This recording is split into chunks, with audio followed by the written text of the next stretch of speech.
Have you ever been on a plane and been filled with so many ideas that come to you at the same time? Whenever I travel, whenever I'm in a plane and I'm up in the air, I get some of the most absurd and I get the most amazing ideas. And I get ideas I would never normally get whilst on land. I don't know why. I think there are various theories for why that happens. But it's very important not to ignore these ideas. A lot of the ideas I've gotten and I've implemented in my life, I've gotten whilst, in the midst of travel or on a plane high up in the air. Those ideas have always worked out perfectly. Now, I got a new idea for a story just a few days ago. And I wanted to brainstorm it and see if it would work or not. I don't tend to throw away my ideas or my stories. I like to see if they'll work. I like to play around with them. I like to write them down, most importantly, and just see what works and if there's a possibility. Obviously, I prefer to write in the fantasy genre because that's what I find easiest for me and I find most enjoyable. But sometimes I find that some of my ideas might work better in another genre. So I never throw anything away. I like to write everything down. So I'm just going to show you in this video how I brainstorm ideas. Coffee.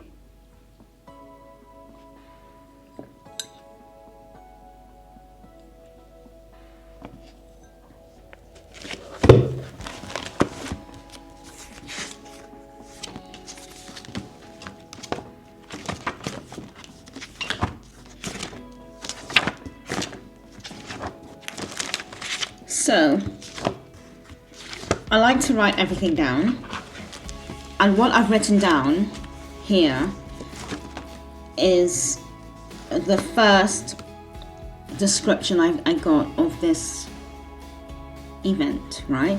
And the first image that came to my head of this story was a girl lying at the bottom of a set of stairs, and she's dead. I don't know if I can say dead on YouTube anymore, but she's dead.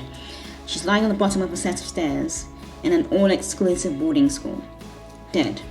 That's the first image I got. Okay. When I say I don't throw any ideas away, people always say, but no, not every idea is a good idea. Some will be really crap. I've never had that. Every idea I've had since I was a kid, I've always written down, and I've always gone on to use in a story or a video or a short story, and it's always worked out. And people have absolutely loved the concept behind it and loved the story itself. So I think there are bad ideas, but I think that once you are in your element and you are comfortable with where you are and your thinking process and who you are as a person as well, you just pay attention to the ideas that come forth and you just write them all down. Okay, so what I do is that I just write down a few lines of what I've seen in my head, the image I've gotten. I always get an image first. In this instance, I don't know what the inspiration behind this image was, because I was walking through an airport at the time. I was actually in a hurry. I was running through an airport. I was trying to catch a connecting flight. But I got this image in my head suddenly, and I remembered it because it was such a haunting image. And then when I got on the plane, I wrote it down, okay? Now, I love the dark academia genre because it's, elite, it's, top schools, education, very bitchy, you can do so much with dark academia. And I feel like in terms of the books within that genre, we haven't done enough. We could still do so much more. Because I feel like when people think about that dark academia, they think more Gossip Girl. You can go so much better and just so much, just all-rounded. And then when you think about all the schools you get all around the world, the top schools and the top educational institutions, with all these people from different backgrounds, you could do so much damage, okay? So when I think of a girl lying down at the bottom of the stairs, my image in my head just went to boarding school. So I just thought boarding school next. Then I thought exclusive boarding school. And then I thought, okay, this is going to be a dark academia genre type of book. Okay, so it's going to be very, very sultry. It's going to be very fast-paced. You're never going to know what's around the corner. And there's going to be a lot of money involved. And there's going to be quite a lot of sociopathic behavior involved as well. By the time we were in the air, the ideas just kept coming, okay? And the next thing I thought was, okay, so how has this girl gotten to the bottom of the stairs? You know, what happened prior to her either falling or being pushed? So the next question was, you know, did she fall or was she pushed?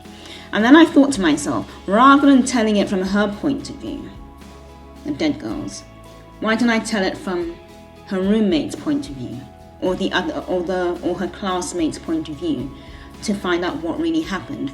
So then it became more of a mystery in a dark academia setting where, you know, you have this person who's obviously dead.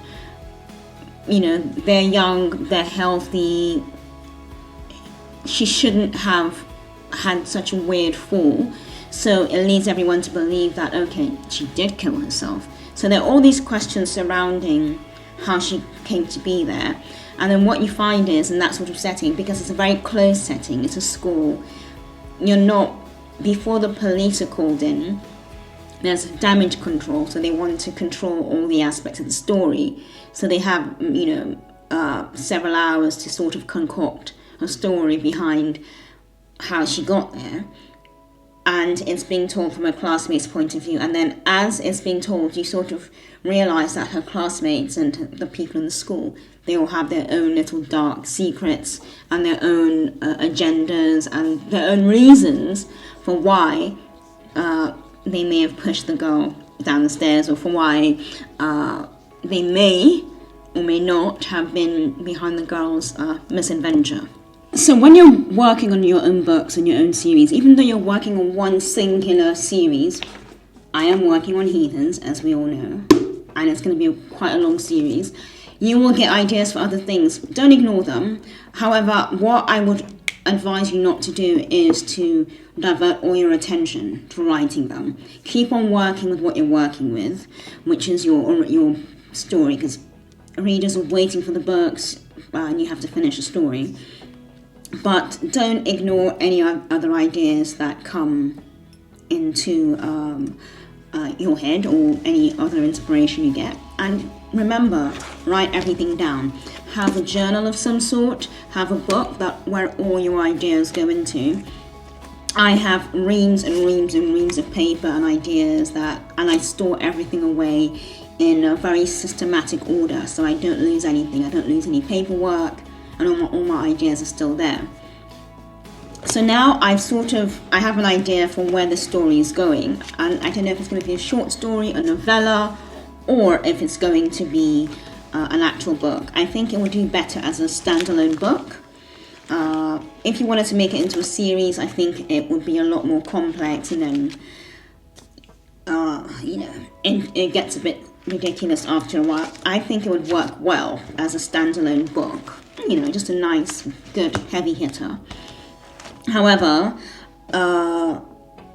I've written down the basic concept behind the story. I've given myself an idea of the kind of environment the story is in, the genre, you know, what the main point is, like what the point of the book is to solve this girl's death. And then obviously I know from the notes I've written down that you're in a very cold, hard, pretty much sociopathic environment where a lot of these young people, and the adults as well, they are mostly ruled by the idea of money. You know, they're from very wealthy families, and the goal for them has always been to achieve, make money at the cost of everything else. So you're not dealing with people who have any sort of empathy, or who are particularly loving, who share any human traits that, you know, traits I would consider human. They are very cold people, so already I have an idea of what sort of environment this is going to be, and I think I want to play around with a lot of these people getting some sort of a conscience and having to dig inwards and finding out who they really are. So there's so much you can do with a story like this, but I just thought I'd pop on and show you how I brainstorm. And brainstorming, when you get an idea, it doesn't have to be anything profound or magical, or, you know, you can get an idea anywhere. Like I said to you, I got this when I was running through an airport. I was stressed out. I was quite pissed off because I was about to miss my connecting flight. I was very tired. I was, coffee deprived, sleep deprived, and I still came up with this. So whenever an idea pops in, always write it down. I carry pen and paper with me everywhere, and that's worked to my benefit.